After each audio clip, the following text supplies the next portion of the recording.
everybody, this is Elissa from Mank Arts and Crafts, and today we are going to do a WIP chat, and I'm super excited for this WIP chat. WIP stands for Work in Progress Chat. We're going to sit here and chat, talk about the week, the day, all of that fun stuff, talk about diamond painting, fun things, all of that, and I'm super excited because this is the last section for this half of this canvas, and I'm like, yay, oh my goodness. It's like a huge accomplishment because this is a massive square and I prefer my rounds over my squares. So the fact that I'm on to I'm finally basically going to be on to like this last section and working on this last section and then on to the other half. I'm like super excited to be almost at that point. So super ecstatic about that. Anyways, I am working on the image Secret Temple. This is from Image World by Diamond Art Club, and this kit is huge. It is massive, but it's also an incredible kit. Let me pull up my Gems Flow and I can tell you the details of this kit real quickly. Let me change my status to started of my Gems Flow. So Secret Temple is a 98 by 70 centimeter kit. So huge, massive, but it's absolutely gorgeous, as you can see. Let me turn off my light so you can see this finished section here. I mean, like, look at how beautiful this is. This is gorgeous. I think I know this is going to be the first canvas that I actually get mounted / framed and like hung up on a wall in my house. I'm going to put this as like the centerpiece for one of the walls in my guest bedroom, which is really the cat's bedroom. That's the room that the girls have as their room. But this kit is going to go on the wall in there, and I'm super excited for it because it is so gorgeous and I love it. Absolutely love it. So anyways, let me go ahead and turn the light back on. But it has 78 colors, which is a lot, but like I've worked on kits that have more than that. Like my, I think the kit that I've worked on that has had the most colors was Flower Delivery version 2. Like I said, it's a Diamond Art Club canvas, and I'm working on this kit. It has 5 ABs. I'm working on it for 2 events. I'm working on it for Blinging in the New Year. Kind of like my pseudo second kit for Blinging in the New Year. Obviously, because guess what? I'm not finishing it in January because we're, almost the end of January.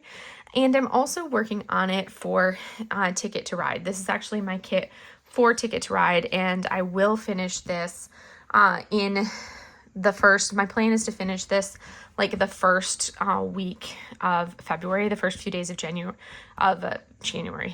first few days of January, right, Alyssa? I'm going to totally finish this the first week of January, right? First week of February. I will finish this the first week of February. Like super, super excited about that. And then I will finish that as my kit for Ticket to Ride. And then I'll be able to start on the kits that I want to work on as my primary kits for my event for the Lunar New Year DP along. But this kit, bringing it over for the Lunar New Year DP along is completely fine because guess what? It qualifies being a Secret Temple, being an Asian themed canvas. It is you've got the temple, you've got the gardens. It is a 100% Asian themed canvas, so it totally qualifies for my event, which is why I don't mind working on it. I love it when you look at a kit and you're like, I literally totally forgot this whole section of drills right here of this color that I literally just put away. Oh my goodness. So I'm going to work on those real quickly.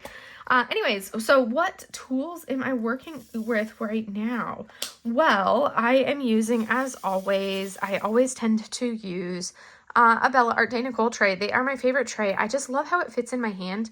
And I love the feel of like these silky trays, and I really gravitate towards this one. In February, I'll be showing my tray stash from Bella Art de Nicole. I'll be showing what trays I have, and you'll see a theme with the trays that I do have because they all tend to be a very similar color family. But this right here is one of my favorite trays. I do really, really love this one. I love that silk finish. I love how easy it is to see the drills. I love how, I didn't shake that very well, but I love how well the drills line up for how I do it and how I work. So that is the tray that I'm using. I decided to go back to Winterwood's Wee Wax. I was using Cozy Cabin. I was in a minty, or well, a pine mood. So I love that pine scent. Oh, love it. So I'm using Winterwood's Wee Wax. And then I guess I was in a fall mood or fall vibes because I didn't even realize it until literally this exact moment that the Mary Mud that I pulled out this evening to load up, because I try to change my mud every my putty every 2 days or so. I'll choose a different putty. The Mary Mud that I pulled out is actually Leaves, is the scent for the putty that I'm using for Mary Mud. So that's what I have. I use the wax in my single placer and the putty in my multi-placer. So that's what I'm using right now. I also have been trying to change out my pen every 4 days or so. I try to change out the pens that I'm using. So that way I have variety and can go through and use up the pens pretty consistently. And the pen that I'm using right now is this absolutely gorgeous, gorgeous pen from Enabler's Outpost. I think this is actually one of my favorite colors. I have so many favorite pens. They're all my favorite, otherwise I wouldn't have bought them. But this beauty right here from Enabler's Outpost, I am loving it. I need to wipe my putty off of there because look at how beautiful that is. These greens are incredible. And I love how it fits in my hand. And I realized when I put my tip in, my happy place for the DAC tips is the 8 placer, because I feel like that gives me the most versatility, because then I can use it in small places where I only have to place a couple drills, but then also in those places where I want to do a lot of multi-placing, because I can multi-place 10 drills with an 8 placer, whether it's rounds or squares. I actually can do 10 drills with this 8 placer. So, and that's kind of what I prefer. I do have the 10 and the 12s as well on a couple different pens, but I found my go-to are these 10 placers. And I pulled it out and put it on here. And once I put a multi-placer on one of my pens, I leave it on my pen and I don't take it off. So when I pull out a new pen, I put new multi-placers on those pens. So I always have a round. I use these for squares, and then I use these type of multi-placers for my rounds. For me personally, it just works better that way. I don't know why, it just does. So this is the one that I kitted up with putty for my round canvas that I'm working on, and this is what I have for my square, obviously this one. So I always have 2 pens going with one for squares and one for rounds. And this is the last multi-placer of the DAX multi-placers that I have in my multi-placer drawer. So I need to actually order some more multi-placers, because otherwise I'm going to be I'll have to basically just keep using the same pen, or just have to I'll probably just end up having to use the same pen, or go to pull out some pens I've used before instead of working through my hoard of pens. So anyways, let's get into business. What have we been up to this week? Where did I leave off? All of the things. Where have we been? Well, I left off last weekend. I had my painting class on Saturday. And after painting class, normal day on Saturday, did some diamond painting, chilled, enjoyed my Saturday. And then on Sunday, it was just sheer exhaustion. So on Sunday, I actually ended up, I think it was a little bit of emotional exhaustion, and just that sheer emotional exhaustion from everything that had been going on, personal, family wise, for the previous week and a half or so. I did end up losing, time always tends to run together, but a week and a half ago on Friday, as I go bumping everything, I did end up losing my grandfather, my grandpa, my papa ended up passing away. I'm not going to talk too much about it, because if I do, I might break down, and I'm trying to keep everything together and not break into tears about it or anything like that. But he's had kind of failing health for a couple years now, and had just never been quite the same since we lost my grandma after in when did I move out here to California? 2021. So he just hasn't been the same since we lost my grandma in December of 2021. And so it's kind of been one of those things where for a while there, it's almost been like we've been kind of wondering when, like, it kind of like, it seems kind of morbid, but it's like kind of wondering when we would lose him in a way, if that kind of makes sense. So it wasn't expected for it to happen then, because it was like, oh, he's doing good. He's going to inpatient rehab. He's going to get stronger, then go back up to Michigan. And at that point, probably go into an assisted living facility instead of living on his own and being on his own at home, where he usually would winter in Florida and then summer back up in Michigan. But he just kind of got to the point where went into the hospital, and then my uncle had been down there while he'd been in the hospital. He went to inpatient rehab, and then while he was in inpatient rehab, they were like, something doesn't seem right, send him back to the hospital. And then it like went downhill very, very quickly from there. So I ended up losing him pretty rapidly at that point. So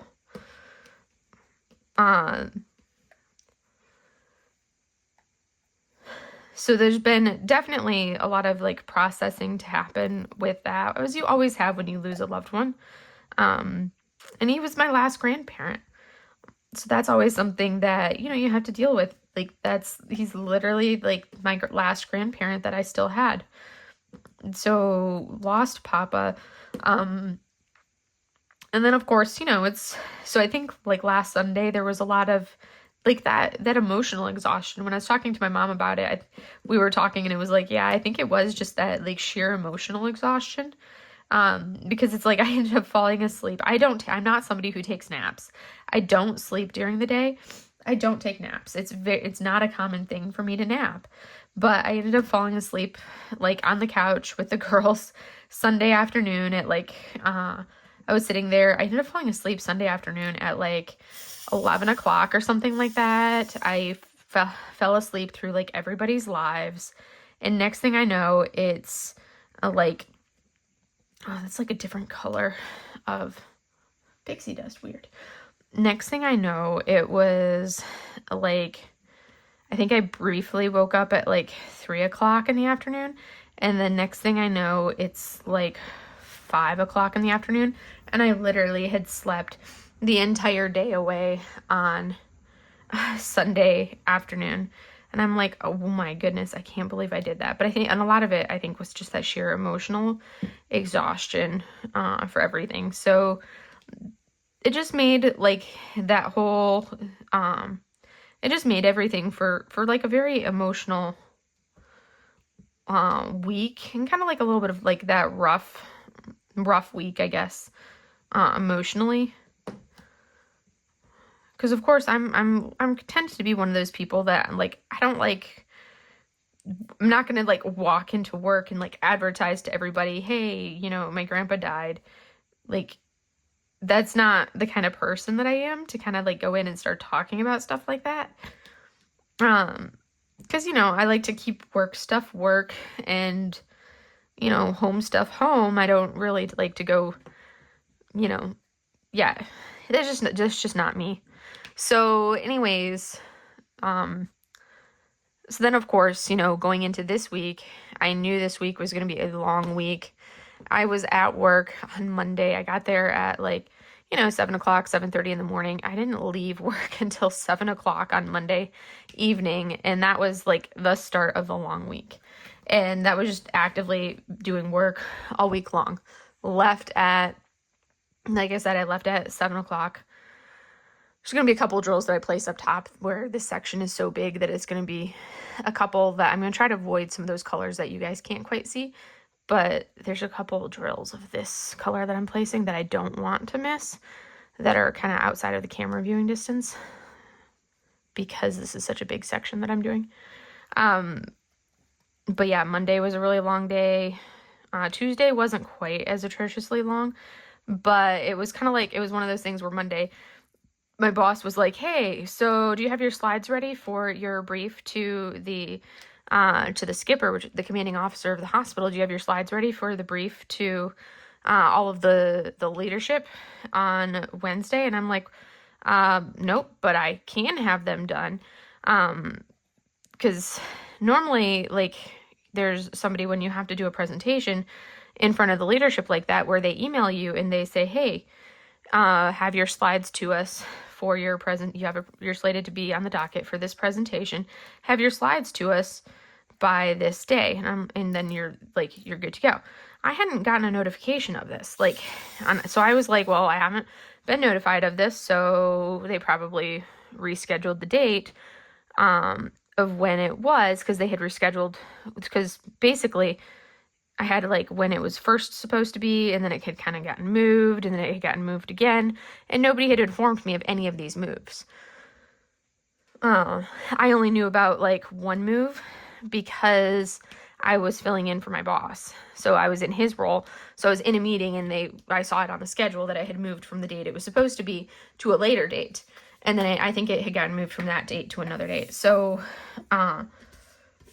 basically, it's when you're a week out from the actual presentation, you get a notification, or somebody reaches out to you and says, hey, have your slides due to us by this, here's your deadline to get the slides to us. So you're like, all right, good. And it gives you time to get your slides to them and have them in. Well, I didn't get any of those emails. So finally on Monday, I emailed the person who's in charge of that, and I was like, hey, so can you send me I'm supposed to be presenting on Wednesday, but I never got a notice that I was going to be presenting. Do you have a template or something for me for my presentation format? Because they have a specific way they want everything to look. And she was just like, oh my goodness, for some reason I had the person one of the people that works for me and works underneath me down as the person to email. And I'm like, I don't know why you had her down, because I'm the department head. So I didn't say that, but I'm like, okay, I'm the department head. I don't know why you were having her down as the person to present, but okay. So she sent me that, and then I proceeded to have to try to do that on top of all the other projects that I was trying to do that I knew I was going to have to do to make it a very busy week. So I had to put together this presentation that I was going to be doing for basically our commanding officer, our executive officer, CMC, and the board of directors. So basically, if you think of it as a civilian hospital, I had to do a presentation to the CEO, and all of the directors of the hospital and everybody that, all of the people that lead the hospital and are in any kind of leadership position and decision-making position for the hospital. I had to do presentations for all of them, a presentation in front of all of them. And I had to do it, put it together pretty much last minute to do. So I'm reaching out and saying, okay, I need the data from all of these people in order to do this presentation. I need these numbers from the business office at the hospital. I need this, I need that. And I'm trying to put this together, basically a turnaround time of I found that out Monday morning, and I'm trying to turn this around so I can have the information done by lunchtime on Wednesday or on Tuesday for a brief Monday or Wednesday morning at 8 a.m. Because I had to have time to go over it with my boss, so make sure he's good with all the information I'm presenting that's going to reflect on him as well. So I was working on that, doing all the other stuff. It was crazy. So that made for a long day. Wednesday, did my presentation. It went really well. I think it was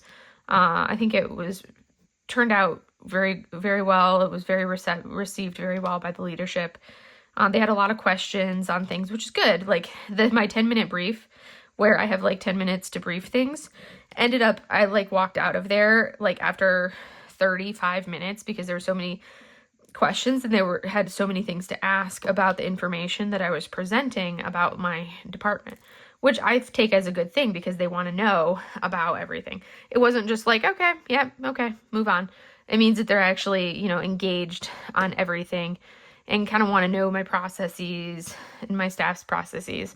But it was really good. It went well. And then from there, went to, when that was Wednesday, saw patients. Thursday, I did, what did I even do? That was just yesterday. Oh my gosh, because you guys should know by now, if you've been here for a minute, you know that I film these on Friday nights. So that way it has time to go up first thing on Saturday morning for you guys. So Thursday, super ridiculously long day. I had to be at the hospital early for a leadership meeting that I run at the hospital. So I organize the speakers, and they do this on like a monthly basis. So I had to be there super early for that to get everything set up, get the Teams meeting set up for everybody so that they could remote in for the people that were going to remote in. I get all of that organized, get it all set up. So I get there super early, and then I have a meeting at the end of the day. So Thursday was like a really long day. It was a long one. And then finished that. Ooh, am I done with this color? I'm going to double check because I have a tendency to miss drills. I should do some of these oranges because that'll keep me in like this middle section where it's visible for you. But I'll probably do some of these. No, that'll take me up into that color. I'm going to do some of these oranges in here. I think that's what I should do. I should stick with some of those oranges. So we're going to do some oranges. Anyways, yeah, Thursday was a ridiculously long day, but the leadership meeting went super, super well. I had some awesome speakers that did amazing. They did some awesome presentations for everybody. Everybody loved the presentations that the speakers did, which is awesome when I have speakers that do a good job and it comes across really well. That's always awesome. And that means it's like, all right, good. People did a great job. They prepared well for their presentations. I literally, all I have to do is say, hey, can you do a presentation for me? And can be one of my speakers for February's leadership meeting. You have 20 minutes for your presentation. Have your slides to me by this time on this day. That's literally, I just kind of coordinate setting it up, is what I do, and organize the speakers and everything else. But that's what I did. And it's one of those things where it's kind of like a headache where you're like, ugh, I have to set it all up. I just had a moment where I'm like, am I using the right drills? Do you ever do that where you're like, am I placing the right drills? I just had one of those moments where I was like, am I placing U's or am I placing squares? I was like, thankfully I'm placing the right ones. But yeah, that was yesterday. And then I come into the hospital today, Friday, in the morning, and I was like, all right, Friday is going to be because I was at the hospital for really late yesterday on Thursday to get things done. Didn't end up leaving until super late. Another super long day, and I was like, I still had a bunch of things that I needed to do that I'm like, okay, I will finish those. It's been a long day today. I'll finish those on Friday because I have a lot of admin time on Friday afternoon. I'll finish those on Friday. I have a ton of emails I need to send. I have some things that I have to do. Everything that I had to do today was all like web-based, and I needed internet access to be able to do everything I needed to do for today. But I'm like, no big deal. I got that. Like, easy day, because, everything is based on the internet. Easy day. Well, come in this morning, and first thing one of my corpsmen who's already there, he's like, yeah, so network's down. And I'm like, what? He's like, yep, they're announcing it overhead that the network is down. I'm like, great. So that's always fun when the network is down and you're like, all right, one, like, we're supposed to have contingency plans. So if the computer network goes down, we use an electronic health record. So if your network system goes down, you can't see your electronic medical record system, which is what we document in, because there's no computer, there's no internet network to do it with. You also couldn't connect to Outlook. You couldn't do anything that required a network. Normally, if it happens, it's something that'll go down for a couple hours and then you're good. Well, that was at 7:20 when I got in. And then it proceeded to still be down literally the entire day. When I left at 4 o'clock this afternoon, the network was still down at 4 o'clock. They were still working on it and trying to get it back up. So that was super fun. Normally, like, one of our contingency plans for when cases like this happen is that before you leave for the day, the front desk is supposed to be printing off a list of all of the patient appointments for the next day. So that way, if the network does go down, you know who your patients are and you don't have to worry about it, because you know who they are. Even if you haven't done a chart review or anything like that, you at least know who the patients are going to be. So you know who you're seeing and what time you're seeing them. And you kind of have that basic, this is your patient for the day. Well, apparently, because that's one of those things that's like the front desk, and I didn't think I needed to follow up with them to verify that they were doing this every single day. Well, apparently, my corpsman that had been running the front desk until my GS got there, he was like, yeah, well, I'd been doing it, but after about 2 months or so, we hadn't got in any network outages, so I stopped doing it. And I'm like, dude, this is why we do it, because you're not going to need it until we have a network outage. So even though it seems redundant, and 99.9% of the time you don't need it, it's a contingency measure just in case the network goes down, because today was that day that we needed it. So because we didn't have a schedule printed out ahead of time of what patients we were supposed to be seeing, when the patient came into the clinic for their appointment, we had to, ask them, well, we would be like, okay, who are you here to see today? Are they here to see me, the physical therapist, or are they here to see one of the techs?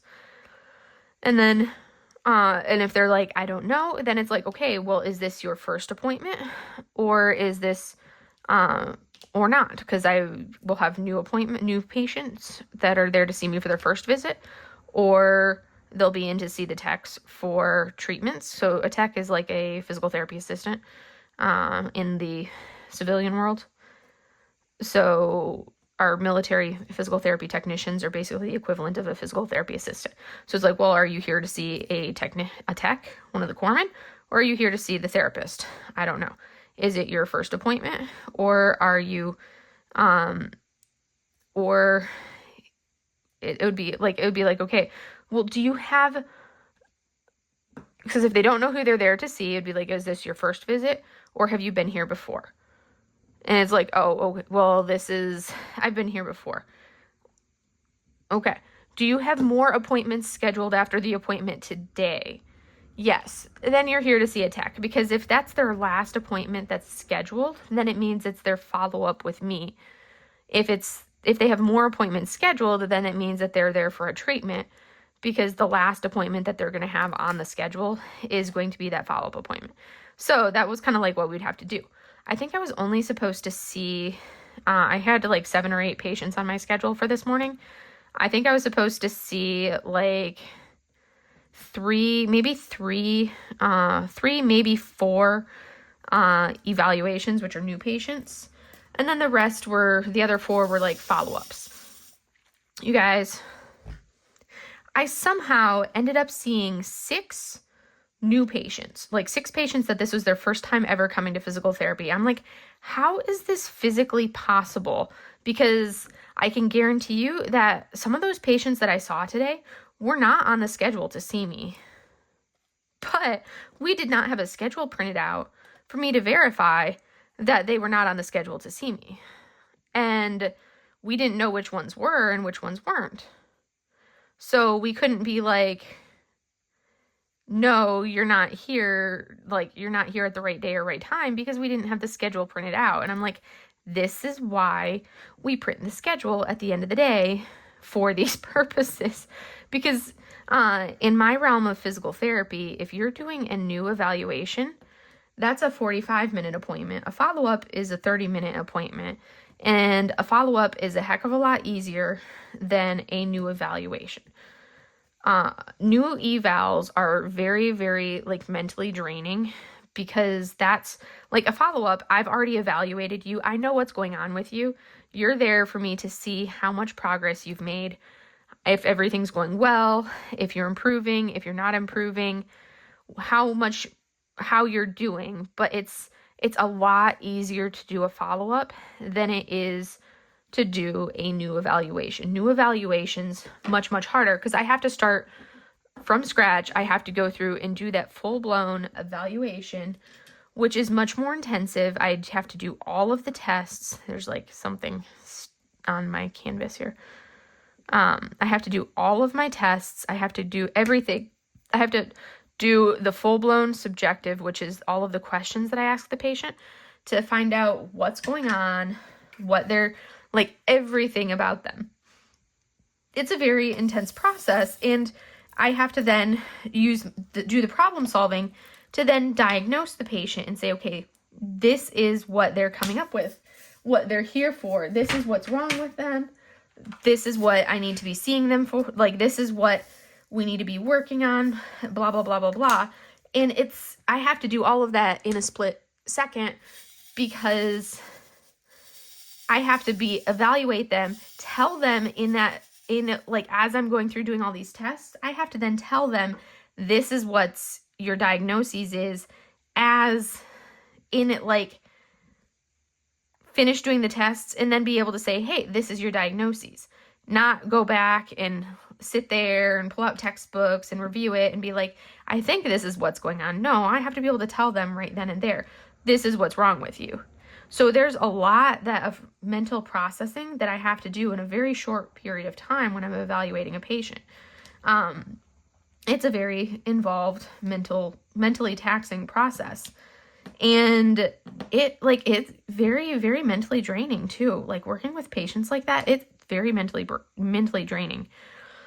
So I don't in a regular, like, my Fridays are my shorter day as far as patient care because I have admin time in the afternoon. So the fact that in a full regular day where all I'm doing is seeing patients for a full 8-hour day, I don't do 6 evaluations. Like, at most, I'll do 5 at the absolute most in an 8-hour day. So the fact that I did 6 evals in a Friday morning like that is crazy. I'm like, that is just like crazy, crazy, crazy.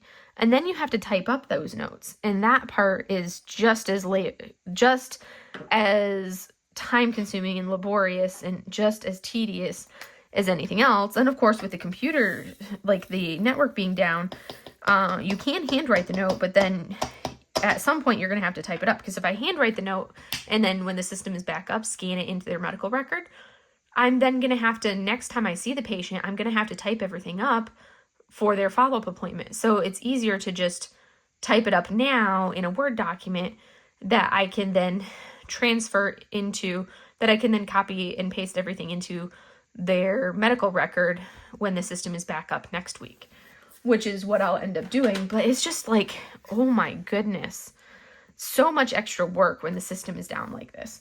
And then it's like, how great does it look when the patient comes in and you're like, hey, so, and it's a follow-up.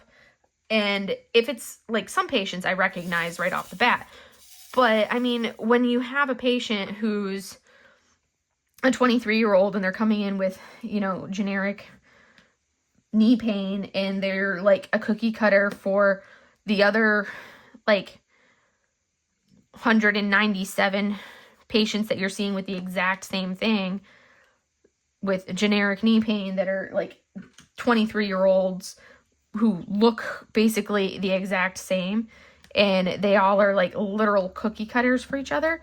It's kind of like, so you're kind of like, tell me a little bit about what's going on with you. And you can't have their notes in front of you because the system's down. So you can't look back through and see what they were saying and what they were looking like last time you saw them. You have no like, I'm one of those people that I have to read the patient's note from last time I saw them in order to remember them, and remember what's going on with them and their diagnoses and what I'm seeing them for the majority of my patients. Some patients I'll be able to be like, oh yeah, I know who that is. But a lot of them for that like generic blah pain, it's kind of like, who are you? Am I actually seeing you? Are you one of my patients? I don't remember. Because they all just kind of like blend together in a way when they're like cookie cutters of each other. So yeah, it's such a pain in the butt when the system goes down like this. Such a pain in the butt. But yeah, that was my day, and it kind of gets to the point where I had all of these plans for all of this work that I needed to do today, and I was planning on staying late to do all of this work today because I was like, I have my admin time, I'm looking for a specific drill. And I'm trying to figure out where the specific drill is in my tray of drills, because I did not organize these drills like I normally do, so they're in like regular order. And I should have reorganized them because it just makes it so much easier if you put them in numerical order and then in alphabetical order. But I didn't do that this time around. But, oh my word. So, yeah, didn't do anything. Let's see. What do I have on my agenda? I need to get some of this excess putty. Because once the putty kind of warms up, because I've been using it for a while, I like to get some of the excess putty off, and I'll basically just like wiggle the tip on my desk like this to flatten the excess off, and then I'll scrape it off the sides. So what have I, tomorrow is Saturday. You guys will be watching this. If you're watching it the day it goes live, it'll be Saturday. What is on my agenda for Saturday? Well, glad you asked. I will be doing my painting class. So Saturday mornings, I do my Chinese brush painting class on Saturday mornings. That's just kind of my standard, which is why I don't film this on Saturday mornings, because then it would be tricky for me to kind of like film this Saturday morning and then roll into painting class. So I film them Saturday or Friday nights so it can go live on Saturday morning. Over the holidays, my instructor, she takes holiday leave and takes like a month off from classes and goes to the Philippines to visit her family.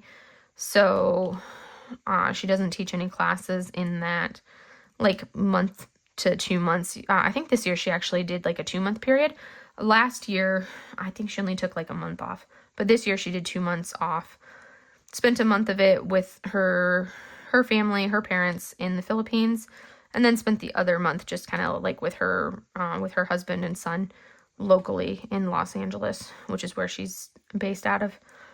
But yeah, I have painting class tomorrow, Saturday morning for awareness. So I'm excited for that. We're doing a flower series. Flowers that I think they're flowers that like to mimic other things. So that'll be fun. I like my painting classes, and I love my style. So I'm doing that. And then if I'm not super exhausted, then I will be driving out to Riverside for a day 2 of one of the Lunar New Year festivals in Riverside on Sunday. I would go on Saturday, but for day 1, which has the opening ceremony and has like the dragon dance, which I want to see the dragon dance and the lion dance and all of the opening stuff, but that's like right when I have painting class. So I'm going to wait. They are doing one in February. There's going to be a festival, a 1-day festival that's actually local. Local as in like an hour away, but it's down in Palm Springs, so it's much closer to me. That I'll be going to. That's in February. So that one's going to be much closer and much easier. The Riverside's like 2 hours to drive down to that one. Still not too far away because, it's only Riverside. But I'll be doing that potentially on Sunday. It depends on how tired I am on Sunday, whether I want to do that or if I want to wait and just go to the one in, the one down local to here in Palm Springs in February instead. So we'll see. So that's kind of like to be determined. Depends. Like I said, it depends on how tired I am. I do need to do some schoolwork. I did get some, because of my grandpa passing, my instructors were like, yeah, you can take your time no worries about turning things in on time for like this stuff right here. They're fantastic and very understanding, but I need to actually, get my butt in gear on that. I need to work on my dissertation stuff. I need to work on getting my IRB proposal. So that's the Institutional Review Board, because I'm doing human research based on human subjects. So you have to go through an approval process for that, because that's the biggest thing. I have this one class that I'm doing now, and then I have a couple days of mentorship hours that I have to do. I think 23 mentorship hours left to do. So I have to go up to Seattle for those at the end of the month, which is where my mentor is that I've been working under. And then I have to and then this semester I have the didactic class, which I'm taking. I have my mentorship hours, which I'll be doing in February. And then I have my working on my dissertation, which I need to do the IRB approval process, because I really need to get all the data gathered this summer before I leave the desert. I really need to get it done here, so I have to be able to get the IRB approval process done, and then collect all of the data here, so that way when I leave here, all I have to do is the actual write the whole stinking dissertation process and like do that piece of it. But at least the data will be gathered. So I have to do all of that get started on that process in these next couple weeks. But I also really need to, this weekend, also do some of the work that I was going to be doing at work on Friday that I did not get done. I have to do some of that this weekend, which I'll probably try to do on Sunday. I take Saturday as like my me day, and I need to do some of that work on Sunday, so I'm not staying at work till like 7 p.m. or later all day on Monday and Tuesday and Wednesday to get that work that needs to be done. So I want to kind of like pre-game or pre-stage and get some of it done ahead of time. So that's kind of my goal for some of that. Work on a little bit of that there. Ooh, been talking a lot, and I needed a little bit of a drink. Let's see, what color do we want to work on? I kind of try to pick the color that stands out the most to me. We're going for V's. So now let's go ahead and transition into some diamond painting stuff. So I did make a purchase. I purchased those, and I don't know how I'm counting them, because when I look at my diamond painting hoard, I find it hilarious that Katie over at Diamonds and Washi, for her, I forgot some P's. I need to do those before I forget about them. If I don't do them now, I'm going to forget them. But Katie over at Diamonds and Washi, for her dragon diamond painting video, actually called her stash a hoard, which I'm like, yes, I love it, because I've been calling my hoard a hoard, my stash a hoard, I guess you could say, for months now, because I'm like, they're sparkly, and dragons call things, even before we rolled into this year being the year of the dragon, I've been calling my stash a hoard. See, I automatically refer to it as a hoard, because it's diamonds, diamond paintings, and dragons basically hoard shiny things like precious gems, diamonds, everything else like that, and it's called the Dragon's Hoard. So I'm like, if we're collecting a stash of shiny things, diamond paintings, well, doesn't that make it a hoard? So that's always been my reasoning behind it, and why I've been calling them a hoard for the last few months. So yes, we all have hoards. That's always been my justification for calling it a hoard. But anyways, back to it. For my hoard, I don't count all of those tiny little like 15 by 15 centimeter kits that I have. I have never counted those. They're kind of like I don't count my paint gems in my total of how many diamond paintings I have, and they're counted differently in my finishes. Well, it's the same thing with all of those 15 by 15 canvases that I have. Now, my when I finish a cross stitch conversion, even if it's a little one, that's different because the amount of time it takes to do a cross stitch conversion is totally different. Like I can finish one of those little 15 by 15 kits that you guys have seen me do on my like month in review videos. I can finish one of those in like an hour, maybe an hour and a half, because they're quick. They work up super, super fast. Whereas a cross stitch conversion can take me, even for one that's like a 17 by 17 cross stitch conversion, because of the amount of time that goes into it and you're counting where all the drills are, all of that, that same size cross stitch conversion can take me like 4 to 6 hours for something that's that little, at least because like I'm also new to the cross stitch conversion thing. So I'm still kind of like learning my way on it. And the canvases that I'm using don't have like the 10 by 10 grid on them. I have started like with my last one that I did kind of like draw out like a little 10 by 10 grid on it to make it a little bit easier on me, which did help significantly. But I don't count those 15 by 15s in my hoard. So I'm like, do I count the purchase of 2 15 by 15 kits that I purchased because they're so little? Do I count those as, because I also don't count those 15 by 15s as completions per se for the month or towards my, like I finished X number of diamond paintings. So I'm like, do I count those as like an authorized purchase for the month? Because I don't count them in my hoard. Like they're literally not even in my like logbook, and they're not even in my gems flow.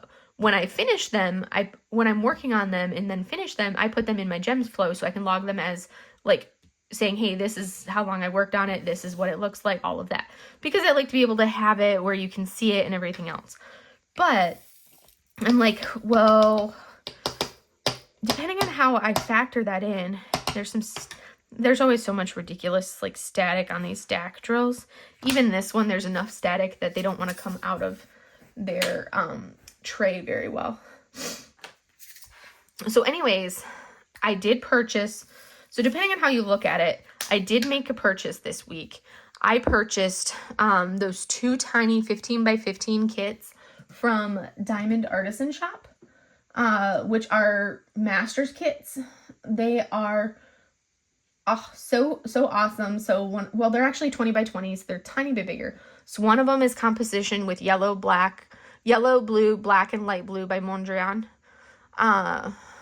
And like I had to, that one's like a Color Blockers Paradise. I ordered that one.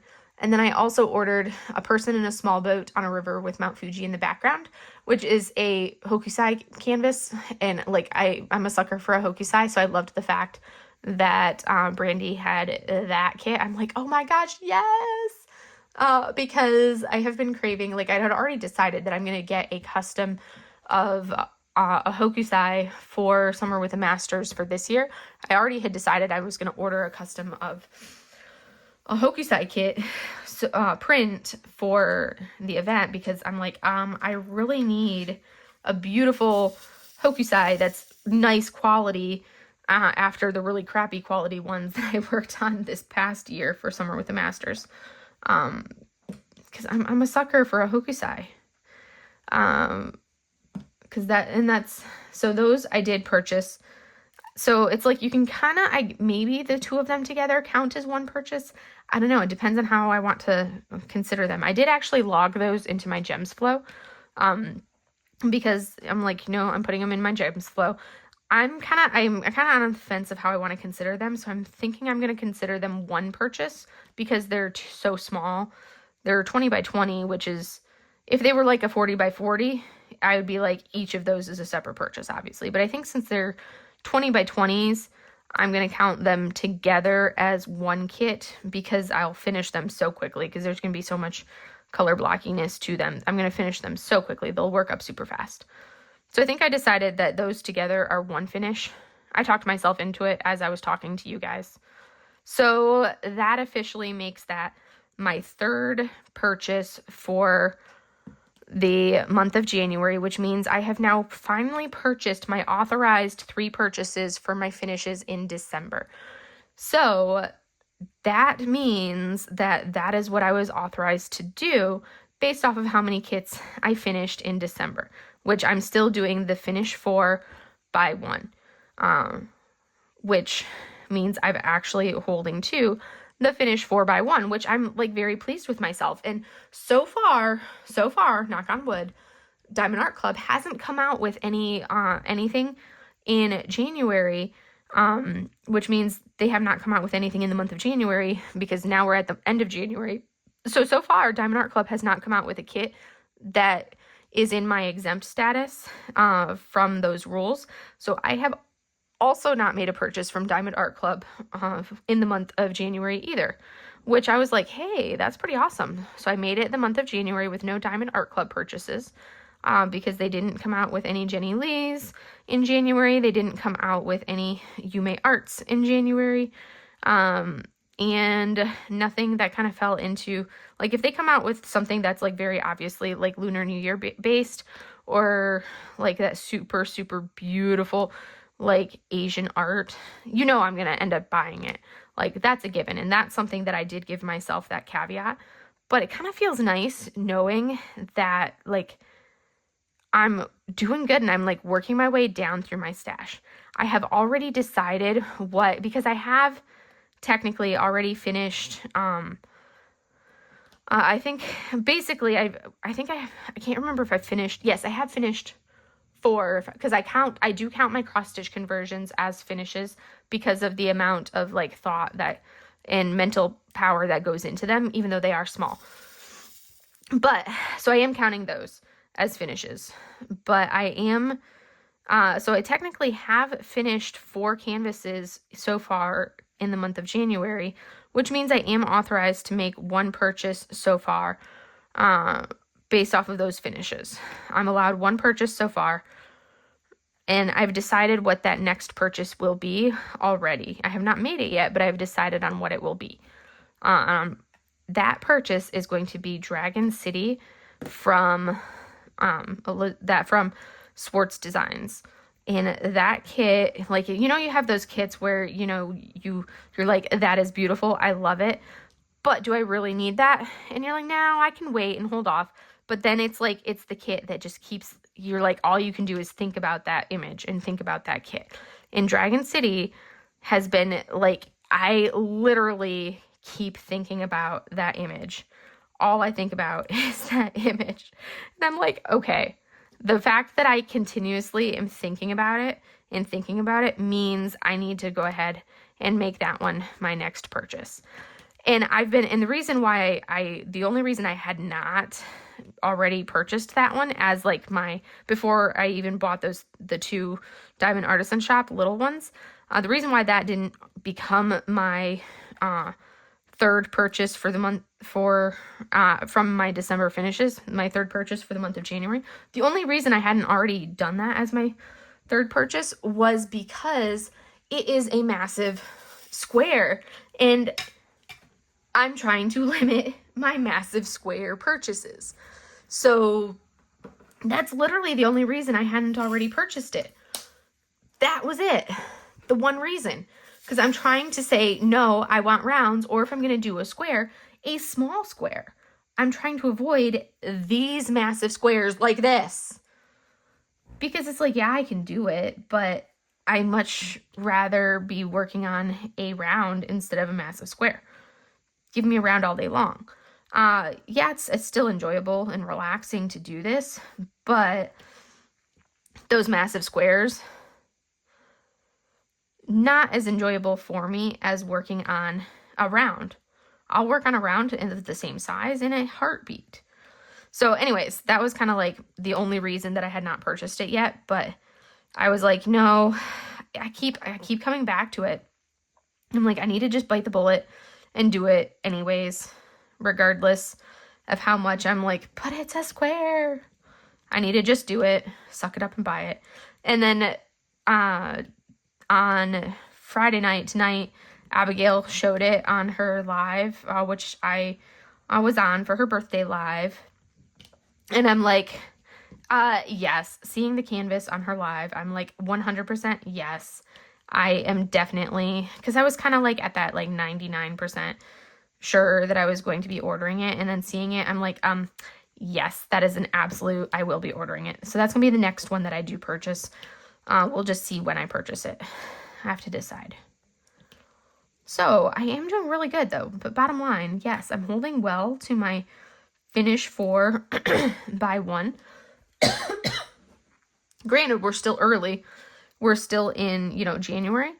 But, I mean, that's pretty impressive for the fact that I have not had, like, low months like this since I started diamond painting in April. I have not been, like, as slow on my hoard additions and my hoard building as I have been this December and January. Because December, I think I only purchased like 2 things in December. I think I only purchased like 2 kits in December, and then I got like maybe I only purchased 1 kit in December. I don't remember. I think it was maybe only 1 kit, but then I received like a couple sneak peeks, and then I got my Christmas presents, and yeah, so I added like a few more to my stash. I think I added like 6 or 7 kits to the hoard in December, but the ones that I purchased, I think was like either 1 or 2. I don't remember. I'd have to look at my stats, and my book is over there, and I don't feel like looking at it right now. But anyways, that's kind of where we're at. I should probably sign off because I feel like I've gotten into the ramble world because I'm tired.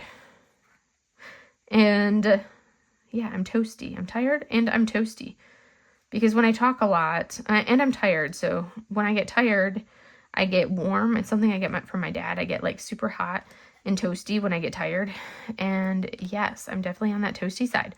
So let's go ahead and take a look at our progress since we've been going for about 50 minutes worth of actual diamond painting if you take out all my blabby at the beginning. I had done the 310 and the 9 and the 3371, and I think I had done one of the greens maybe. But now let's turn off our light pad so we can see our actual progress.